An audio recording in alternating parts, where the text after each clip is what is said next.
بسم الله الحمد لله والصلاة والسلام على رسول الله وعلى آله وصحبه ومن والاه ثم أما بعد to proceed. Today we will have to end at 8:15 because there will be a presentation inshallah at 8:15 about the early childhood. Since it's limited time and we did not choose a topic for the next series yet, this will be also just an isolated one-time topic. And I felt that we may talk about akhlaq or manners because it's an important issue. The importance of akhlaq in Islam or manners in Islam is certainly stressed and emphasized and underscored and highlighted in so many ayat and ahadith. It is enough to say that the Prophet ﷺ is reported by Tirmidhi authentically. He said, إِنَّمَا بَعِثْتُ لِأُتَمِّمَ مَكَارِمَ or صَالِحَ الْأَخْلَاقِ. إِنَّمَا بَعِثْتُ لِأُتَمِّمَ صَالِحَ الْأَخْلَاقِ. I was commissioned but to fulfill virtuous manners, or fulfill the construct of virtuous manners.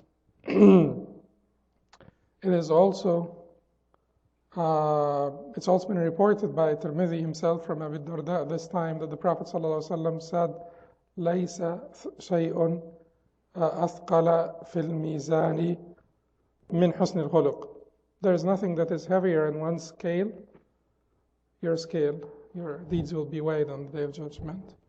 There is nothing that is heavier in one's scale than حُسْنُ الْخُلُقِ, which is good manners.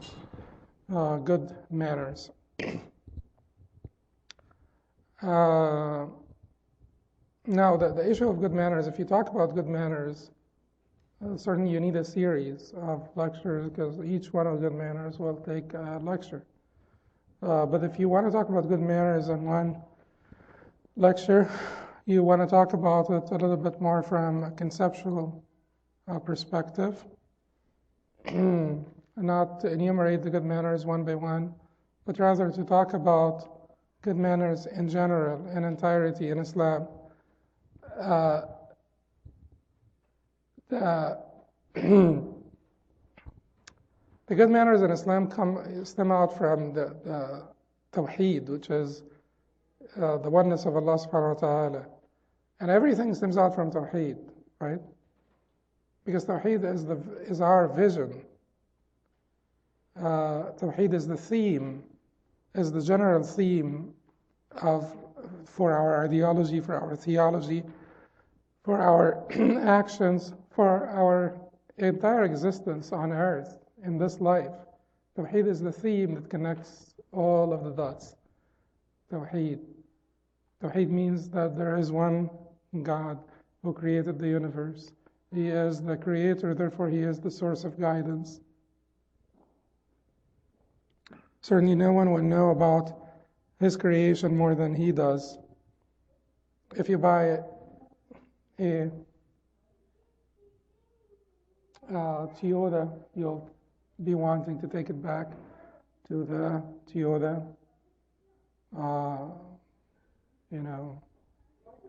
repair shop, because they would know better about Toyota than any other repair shop. You're not going to take it back to a BM repair shop. You're going to take it back to Toyota because they know better. Well, and to Allah belongs the greatest example. Certainly, Allah created us from nothing. And no one can create like the creation of Allah.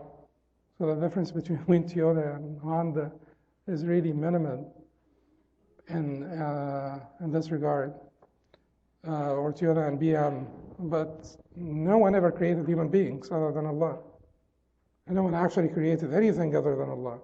People can assemble, can manufacture, can put together, but they cannot create. Creating means to bring to existence, to bring something to existence, not to assemble it, not to put it together. So Allah subhanahu wa ta'ala is the one who created us, and He says, أَلَا يَعْلَمُ مَنْ خَلَقَ وَهُوَ اللَّطِيفُ الْخَبِيرُ. Does He not know what He created? And He is the all-subtle, all-aware. And if He is the one who created, then He is the one who commands. Allah says, Allah lahu al-khalqu wal-amr, tabarak Allahu Rabbul Alameen. To him belongs the creation and the command. Blessed is Allah, the Lord of the worlds. Blessed is Allah, the Lord of the worlds. The one who created is the one who commands. It's straightforward. And the human beings keep on scrambling for laws and ideologies and concepts and so on and so forth. Do you think that the one who brought you to this place left you alone, did not leave you any guidance? It is rather senseless, foolish, to think that you need to come up with all answers. And the one who brought you to this existence, who brought you to this place, made you a purposeful creature, made you an objective-oriented creature, had left you alone without any form of guidance. So you go back to the concept of Tawheed. And what would, the beautiful thing about connecting everything to Tawheed and making doing everything out of devotion to Allah subhanahu wa ta'ala, the beautiful thing about this would be several things will come out of this. One is, in terms of good manners, what are the benefits of connecting good manners to Tawheed? Doing things for Allah. Yep, you'll do things for Allah. But how does Tawheed impact your good manners? How does Tawheed impact your good manners? Think about it.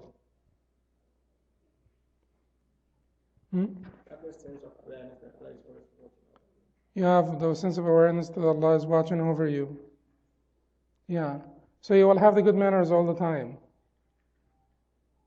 In other words, you will be consistent. You will have the good manners consistently and all the time. Because if you have good manners for any other reason, then they will fluctuate with the reason. And anything other than Allah fluctuates. Right? Up and down. They're here today and absent tomorrow. They are important today and not that important tomorrow. So if you have good manners because of your parents, once you're 16 or 17 and you think, I'm big enough now, they can't beat me, then you'll break loose from those good manners because it was for your parents. Well, if you have good manners because of self-respect, it's not a bad idea to respect yourself, but it is not the ultimate motive. If it is the ultimate motive, then when the good manners conflict with yourself, then the good manners will be tossed in the garbage. Some people beautify themselves with good manners because they want to look good. They want to be perceived as good and noble and thought of as good and noble. And they also, even if they are alone, they also want to look in the mirror and think good of themselves. But again, at some point, good manners can conflict with your ego, with yourself. And then it will show whether the good manners were for a higher motive, and higher objective, al-maqsood al-a'la, the highest objective, or it was for your self-respect. Then, when can good manners conflict with your interest? When you feel humiliated, for instance. When you feel humiliated and you take revenge for yourself. That is one time when good manners also can conflict with your own interest if you're really, let's say, if you're bankrupt and this and that. And so you may be a little bit crooked with your earnings. You say to yourself, until I get out of this, and then I'll be a good person. Because after all, I respect myself. And I want to be a good person. I want people to think of me as a good person. But until I get out of this trouble, I will have to lower my standard, lower the bar a little bit. So if it is not for a higher the highest motivation, all other motivations will fluctuate up and down. So your good manners will not be consistent. But when it comes to Tawheed, Allah is always there. You know that Allah is always there. And you know that Allah is always watching over you. So your good manners will be consistent all the time. The other thing also is that when the motivation is Tawheed, the good manners, there will be multiple levels of generalities or consistencies. So it's consistent all the time, and it is also consistent with all the people. Because كلكم لآدم وآدم من تراب, all of you are from Adam, and Adam is from dust. Whereas in the history, you'll find in the history of many nations, you'll find, a lot of refinement of thought and refinement of civilization and refinement of manners and refinement of everything, but it is limited to my people or certain people. So if you look how Aristotle, for instance, the first figure, did actually clearly instruct Alexander the Great that it is his right, his ethical right, to invade and conquer those nations that are less civilized than the Greeks, and possess their land and so on and so forth. Well, Aristotle, if you talk about, refinement of thought and this and that, and yeah, but then where is this failure coming from? Good manners were not for Allah. Good thought was not for Allah. That greatness of intellect was not, there was no faith behind it in Allah subhanahu wa ta'ala. Therefore, it is expected to have failures, and it is expected to have big failures. So if you look at, it is true that this country is a reservoir of great human values. Historically, that there have been great human values manifested throughout the history of this country: simplicity, generosity, bravery, hard work, this and that. But the failures that took place, the failures and the lapses of reason that took place were because Allah was not behind this. There were other motivations.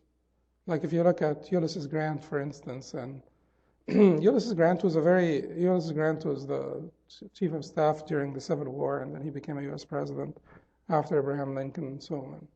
So Ulysses Grant was a very simple person, a very modest person, a very courageous person, a very merciful person with his family as well. But then he came up with the idea of reservations for the Indians so that the missionaries can civilize them. And you know all the atrocities that took place afterwards, taking kids from their families to be civilized and so on and so forth. Well, so where is all of the mercy and all of the lapses of judgment are because Allah is not behind this. It may be many other reasons. It may be self-respect. It may be magnanimity. It may be this or that, but Allah is not behind it. Therefore, lapses of judgment, lapses of reason, failures can take place like this. But for the Muslims who live in America, for instance, so that they don't have identity crisis, they can identify with the great values and not identify with the other values. Even if those values coexisted in one individual, you can see the greatness and the magnanimity from one angle and the failure from the other angle. And you can identify with that which is great and not identify with that which is bad or suboptimal or evil or this or that. And people really need to train themselves to do that, to be able to sort things out this way and to identify with that which is good and reject that which is bad. And within the one human being, you can have various manifestations of successes and failures, of great human values and great shortcomings. So, so Ulysses Grant, and he had Eddie Parker as the commissioner for the Indians. He was Indian. But at any rate, so when good manners are founded on the principle of Tawheed, good manners will be consistent all the time because Allah is watching over you all the time. Allah is never absent. Your parents could be absent sometimes, or you could, grow to a point where you're not really afraid of them anymore, even though you should, but, you're wicked. So, and also, it's all the time, and it is in all circumstances, whether, the good manners will cause you harm or good. Truthful, for instance. What is the truth? Who is the al-saduq? The scholars, many of the righteous predecessors said the saduq is the one who says the truth. Saduq was just, the persistently truthful. Is the one who says the truth, even when he knows that there is no survival for him except in lying, or there is no way out of his trouble or predicament except in lying. Yet he still says the truth. That's Ka'b ibn Malik. You know the story of Ka'b ibn Malik. I said before, anyone who has kids, you need to read the story of Ka'b ibn Malik for your kids. It's in Riyadh al-Salihin, under the chapter of truthfulness. The three people who did not go out with the Prophet ﷺ to the book, one of them is Ka'b ibn Malik. It's a must-read story. Okay, so truthfulness, so when it is for Allah subhanahu wa ta'ala, it would be consistent even if you think that only lying can get you out of trouble. So consistency with all people, consistency at all times, and consistency across all of the good manners. You're not going to be, good here and bad there, and so on and so forth. So that is the first thing. You have to found it on Tawheed. Otherwise, it will be fractured, it will have lapses, it will be interrupted, and random. Good manners. Randomly, even if, it was for self-respect. Because your self and the good manners can come in conflict at some point. Okay. Now, the other issue with good manners is, how do you develop good manners? And before, not before, but we will talk about the roots of all good manners, right after we finish with this part. How do you develop good manners? Practice. Because the Prophet ﷺ said, إِنَّمَا الْعِلْمُ بِالتَّعَلُّمُ وَإِنَّمَا الْحِلْمُ بِالتَّحَلُّمُ وَمَنْ يَتَحَرَّى الْخَيْرَ يُعْطَى وَمَنْ يَتَّقِ الشَّرَّ يُوقَى إِنَّمَا الْعِلْمُ بِالتَّعَلُّمُ.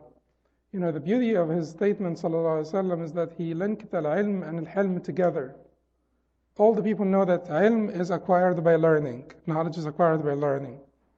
Most of the people who deny that manners can be changed or manners are changeable will actually deny that this very quality is changeable, which is forbearance, hilm, forbearance.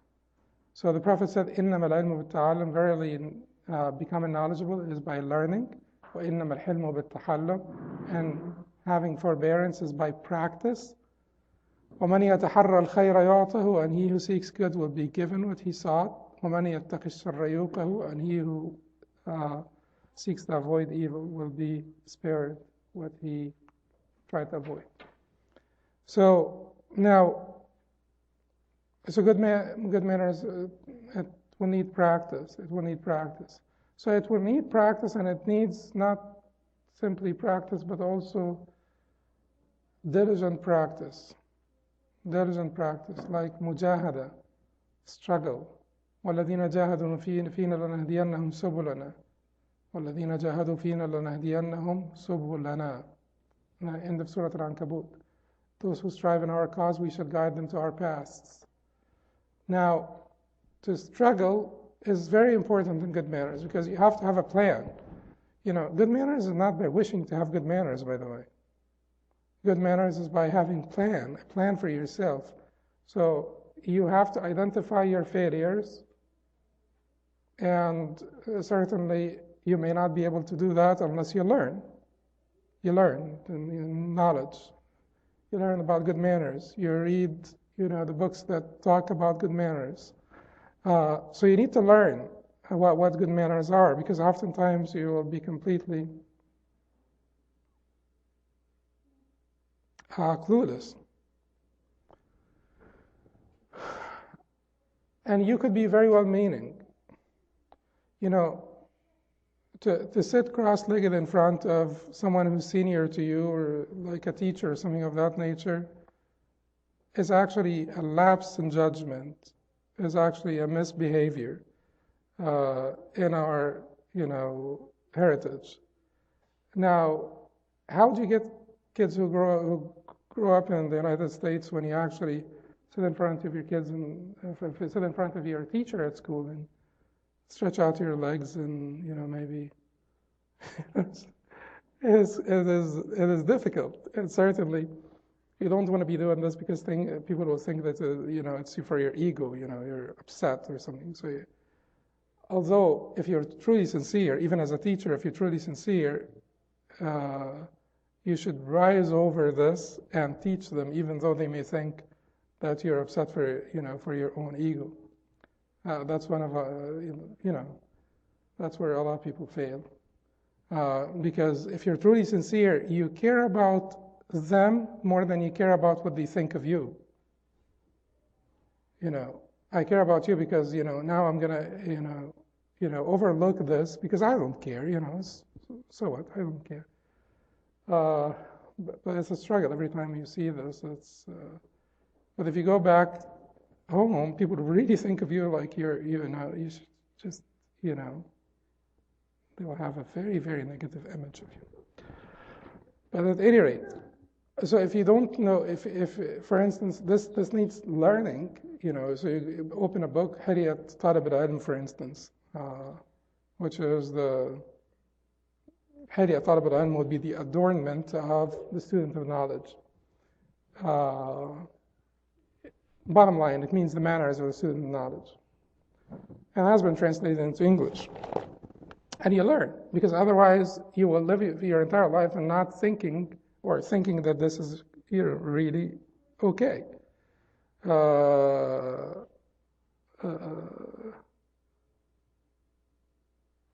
Yeah. And there are many other examples that you can mention in this regard. So it needs learning, recognition, and it then needs struggle. It needs a little bit of struggle because it's not easy.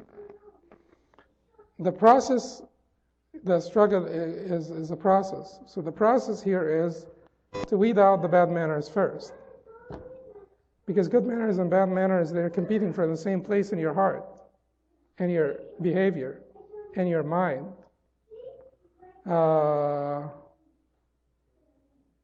So you have to weed out the bad manners first, which is a process called, all of this called the tasfiyah, by the way, purification.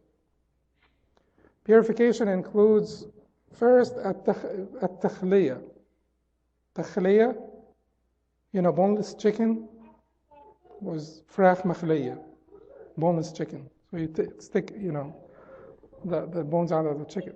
So takhliyah, which is to weed out the bad manners from your heart.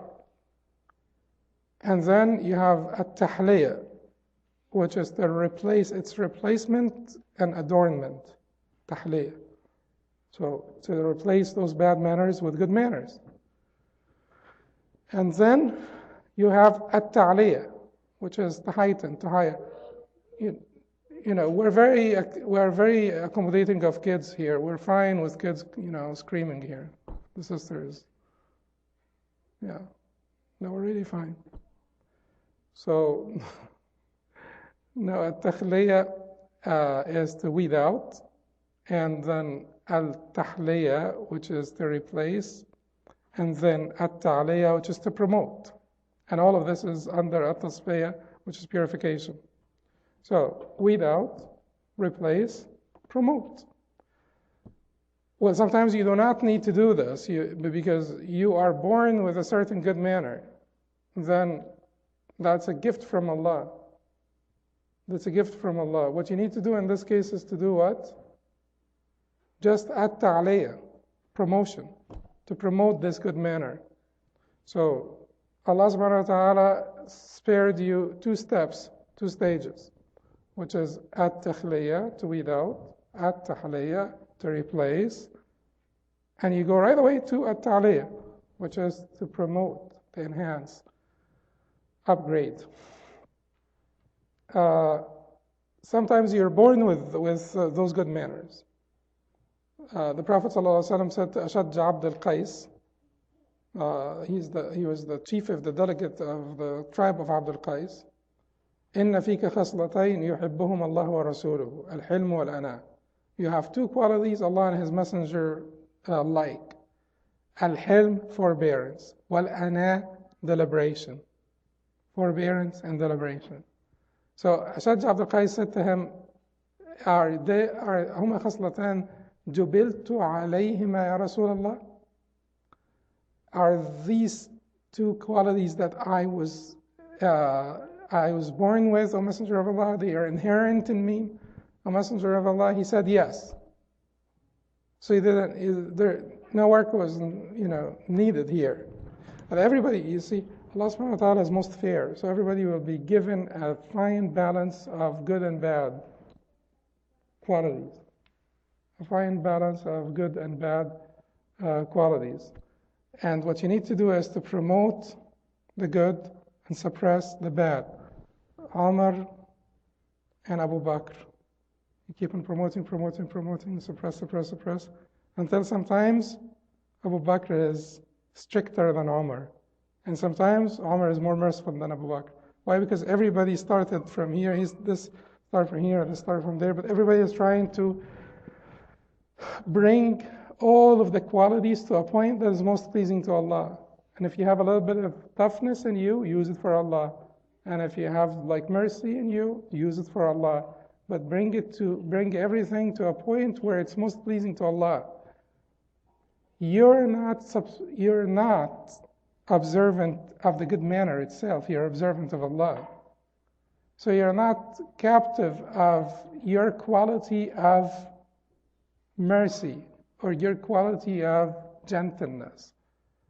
Otherwise, if the quality of gentleness, if Abu Bakr, acted gently with regard to the withholding of the zakat, this deen would have been completely deconstructed piece by piece. Because if at the outset some people can actually get away with not paying zakat, then you can imagine that a couple of years later someone will not want to do this, and this would have been the beginning of the deconstruction of the deen. But Abu Bakr said, gentleness is not for here, it's not for now.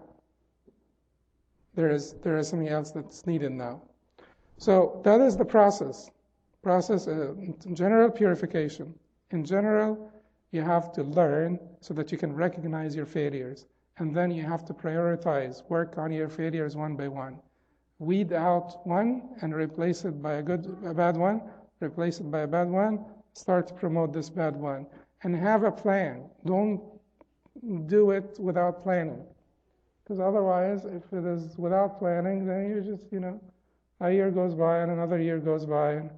And after having recognized your failures, you're not really working diligently on them. And then if you make like a general commitment, I'm just going to give up bad manners in general. I'm going to be good. But no. You have to. It really requires a lot of work and a lot of hard work and a lot of attention and concentration. The Prophet ﷺ said, وَإِنَّمَا الْحِلْمُ بِالتَّحَلُّمْ, and hilm is by practice. So forbearance is by practice. So unless you pay attention to this one quality and try to work on it and do this process, it's not going to work. Now, what are the roots of good qualities or good manners? 4 roots of good manners. Mention one of them. Ibn al-Qayyim mentioned 4 to be the roots of all good manners. And then if you have any good manner that doesn't fall under one of the 4, let me know. I'll tell you how it falls under one.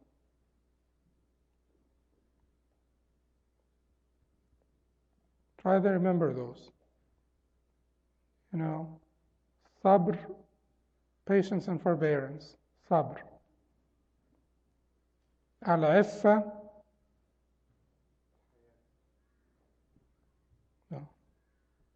Al-Iffa is abstention from that which is compromising of your character. Abstention. Call it abstention. So Sabr, Iffa, Shaja'a, courage. Adl, justice. Shaja'a, courage. Adl, justice. What's missing? Nothing is missing, by the way, but whatever it is that you're going to come up with, we're going to put it under one of those. Sabr, patience and forbearance. Iffa, abstention. Shaja'a, courage. Adl, justice. What's missing? Think of any good manner. Just to give you an example of how they all, fit into this classification. Under one of those 4 categories.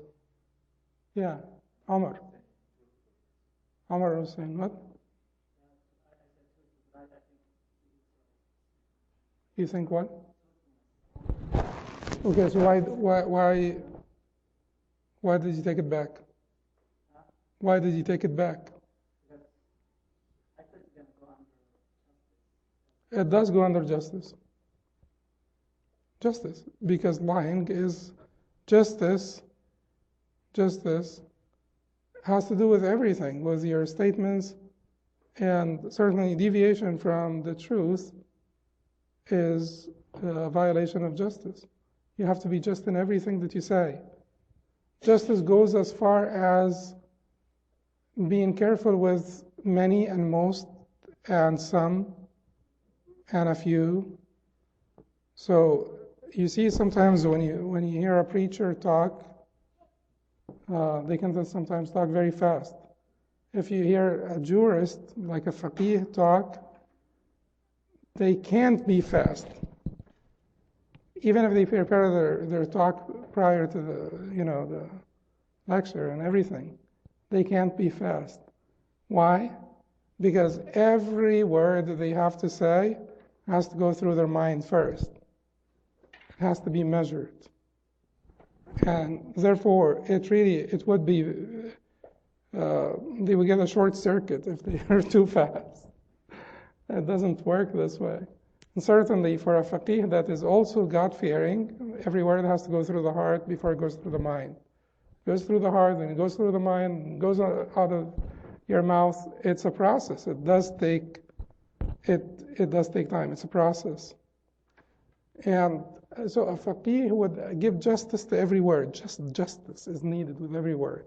A faqih would not say many when it is some, and would not say some when it is few, and when it's not say few when it's all. All of that is different. And then when you say some this or that, you really have to be careful that this is actually some. It is not very few. Because if it's rare and then you say some, you're not doing justice to the issue. So it falls under justice. So those are the 4 roots of good manners. So sabr would be patience and forbearance. Shaja'a would be courage. Iffa would be abstention. And adl would be justice. The beauty of iffa, well, when you translate iffa, most of the people, when people translate iffa, how do they translate it? Chastity. Okay, iffa is not chastity. Chastity is part of iffa. Chastity is abstention from obscenity and abstention from this direction, certain direction. But there are other directions that do not have anything to do with this. So basically, iffa is to rise above anything that will compromise your integrity. To rise above anything that will compromise your integrity. Now, if I wear shorts to this lecture, it's halal. It really is halal. Halal shorts to this lecture. It really is halal, right? Shorts are halal? Huh? Below your knees. But then you're not going to be as happy, right? You're not going to be comfortable sitting there. So now this is something that is completely halal, by the way. But if it compromises your integrity, then you avoid it. And that is abstention. And people who have iffa or this kind of abstention are people who will not be involved in makruh or haram, because if you're trying to avoid khawarim al-muru'ah, things that would compromise one's integrity, then you better not fall into makruh and haram and so on. That's each and every one of you. Each and every one of you. If you hold yourself to a certain standard, then you will feel quite hypocritical if you avoid something that is halal and then do something that is haram. Like in Ramadan, for instance, if you are avoiding the wholesome, milk and water and dates and this and that, and then you violate people's honor and you curse and you gossip and you call people names and you're this or that. Or if you do all of this throughout the day and, at sunset you start to smoke because it's been a hard day, you have not smoked throughout the day, so you have been withholding yourself from halal throughout the day to just break your fast on haram. So really when people think of this, they will avoid.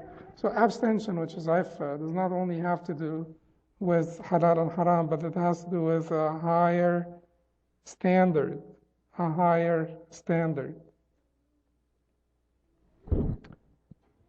There is a beautiful hadith reported by Tabarani in Al-Awsat and authenticated by Al-Albani in Sahih al-Jama, in which the Prophet ﷺ says, this is not this one.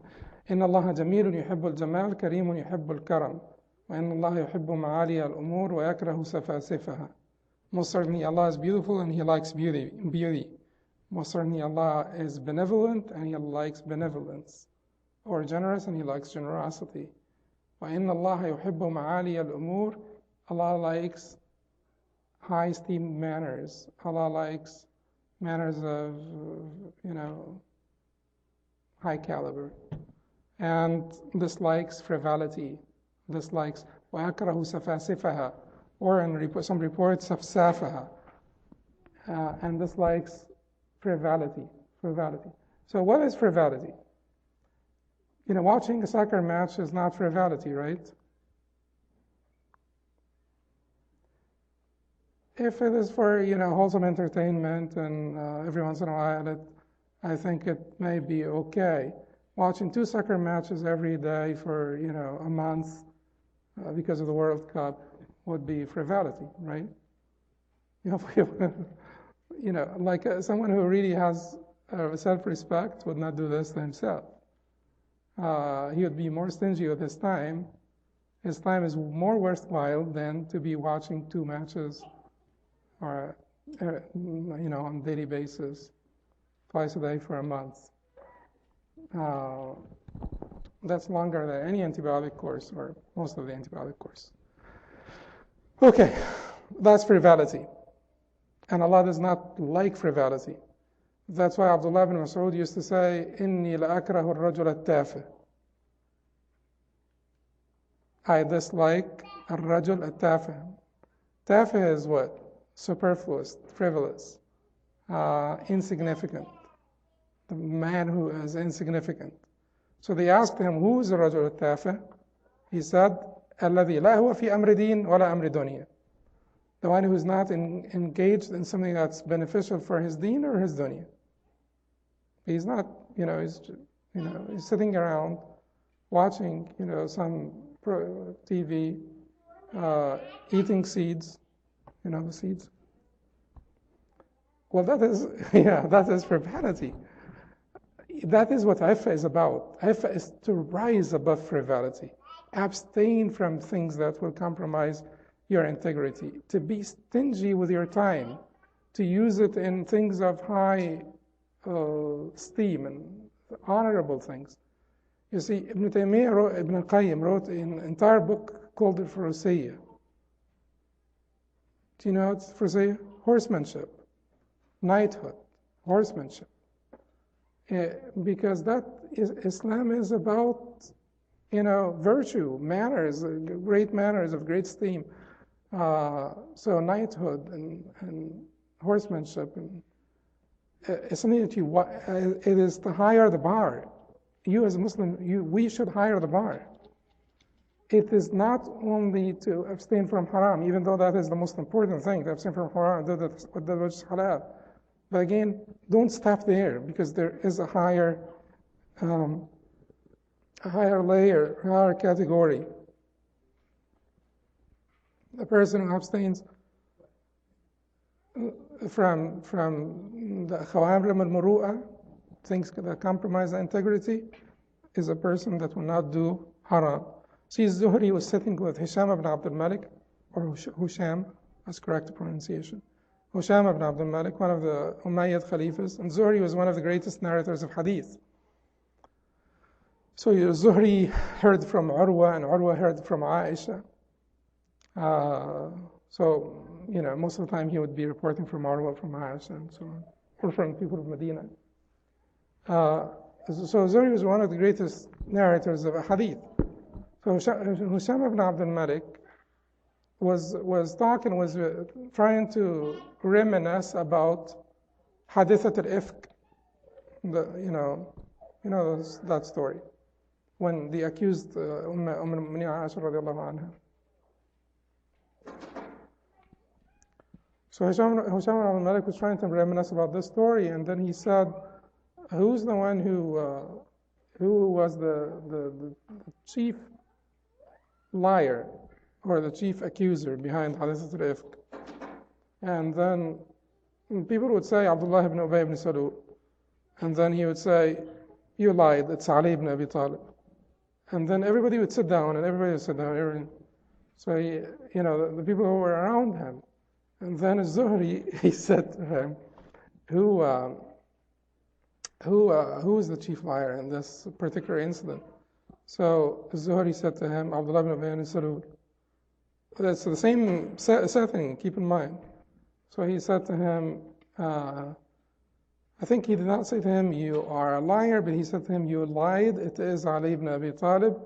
So Zuhri, being someone who, with integrity, he's a narrator, he's one of the greatest narrators of hadith, being someone with integrity, he stood up, completely furious, and he said to him, أنا أكذب لا أبا لأبيك والذي نفسي بيده لو نادى مناد من السماء أن الكذب حلال ما كذبت. So he said to him, I lie, no father does your father have, which is like a word of, rough, altercation. So أنا أكذب لا أبا لأبيك. I lie, no father does your father have, by him. Keep in mind that this is the Khalifa now. He's talking to the Khalifa. By him in whose hands is my soul, if some caller would call from the heavens that kadhib has been made halal, I would never lie. That lying has been made halal, I would never lie. Because even if it is halal, you can still recognize that it is unbefitting of a Muslim or someone with higher integrity, even if it was made halal. So then Husham bin Abdul Malik, and you see, this is someone who respects, himself for Allah, not for himself, for Allah. So Hisham Abdul Malik, he said, أغضبناك يا شيخ, أغضبناك يا شيخ. He said, we're sorry we made you angry, oh Sheikh. But if he doesn't have this horsemanship, he would, skip it over, go with the flow. But not only that he did not go with the flow, but he also, rebuked Hisham, and he also made that statement, which is what what we need here. Even if it is halal, I would not lie, because it's unbefitting. It is inappropriate of someone with higher integrity. So abstention is one of those 4 roots. What are the 4 roots? One more time. Sabr, patience and forbearance. Not chastity. Abstention from everything that is compromising. And shaja'a, which is courage. And adl, which is justice. So you take them one category by one, and you look for characteristics or qualities underneath each category, and you start to work on them one by one with deliberation, perseverance, persistence, until you have replaced every bad quality with a good one. Now, there will be lapses, because you're a human being, you're not perfect, but there will be few and infrequent. And then the U-turn from them will be a quick U-turn. You rebound. The rebound will be quick for you, because you're always observing Allah subhanahu wa ta'ala. The last thing is that, like we said before, in every that will help you the most with this process of takhliya and tahliya and tasfiya and ta'liya, the thing that will help you the most is the motivation. That the motivation is the pleasure of Allah subhanahu wa ta'ala. So whenever you're in any instant, circumstance, position, Allah is between you and him or her, and Allah is beyond him or her.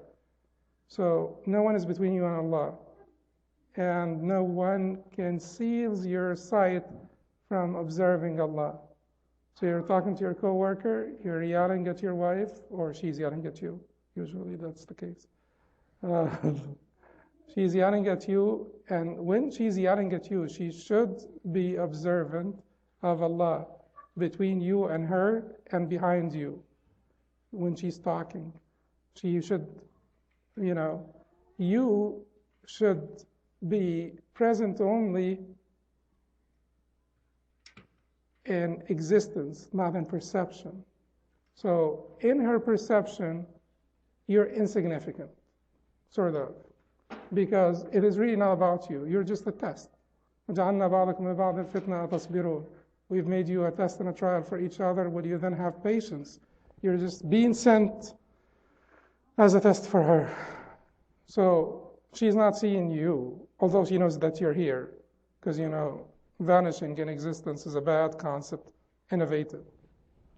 But in perception, you're insignificant. You're like a glass board. She's seeing through you. And you're not between her and Allah. Allah is between her and you, and Allah is beyond you, is past you, so she's seen through you. If we get ourselves just to observe this and remind ourselves every time you're about to talk, you're about to do anything, that just remember this. You're talking to your wife, because your wife particularly, or your husband, because that's what you talk to the most. And because of the nature of the overlap and the intricacy of the relationship, you have agreements and disagreements and agreements and disagreements and so on. So it will be a good test for you. Every time you talk to your wife, if you have one. If you don't, you should work on it. So every time you talk to your wife, when it's the appropriate time, certainly. Every time you talk to your wife or your sibling or your parents or anyone, try this for practice. Try for practice. Someone that you argue with a lot. Try for practice. That every time you talk to them, remember, Allah is there watching over both of us. Allah is between us. Anything that I would say now would be heard by Allah before it's heard by Him. It will be heard by Allah before it's heard by Him. And Allah keeps record. Even if He forgets, Allah does not forget. So if you try this, that will be a great help on refining your manners. قل قولي هذا واستغفر الله لي ولكم سبحانك اللهم وبحمدك أشهد أن لا إله إلا أنت أستغفرك وأتوب إليك.